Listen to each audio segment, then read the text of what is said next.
अस्सलाम वालेकुम। मैं थोड़ा मेज़बान मोहम्मद असद। तुम मेरे चैनल असद सुपर व्लॉग लेते पे उम्मीद करें ना तुम सारे खैर खैरियत नाल हो सो। साढ़ा अज वीडियो बड़ी ज़बरदस्त होने वाली है। साढ़ा रंगपुर बगूर अड्डे ते एहतजाज हो रहा बिल्लां का। आवाम बहुत ही परेशान है। हुकूमत जो टैक्स लाए ना बिल्लां ते बड़े ज़्यादा लाए ने।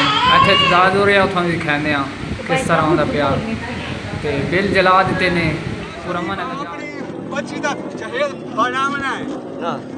ठीक है भाई, गरीब बंदे हैं ना, वोट डाल ना कोई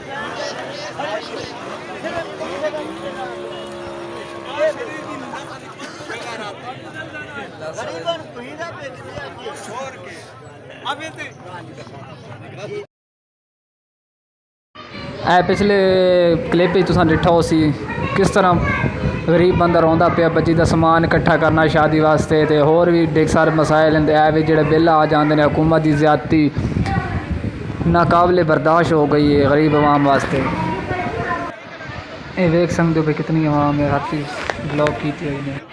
हुकूमत को चाहिए कि गरीब आवाम का ख्याल किया वजे। अगर इस तरह होया तो फिर मसला बनेगा हुकूमत वास्ते भी ते गरीब आवाम वास्ते भी। बेहतर है कि जो टैक्स लग्या बिलों से ये ख़त्म किया वजे। इन्हों का पुरअमन एहतजाज है। अगली सूरत हाल ना आगाह की रसा। मेरी अगली वीडियो का इंतज़ार करे सो।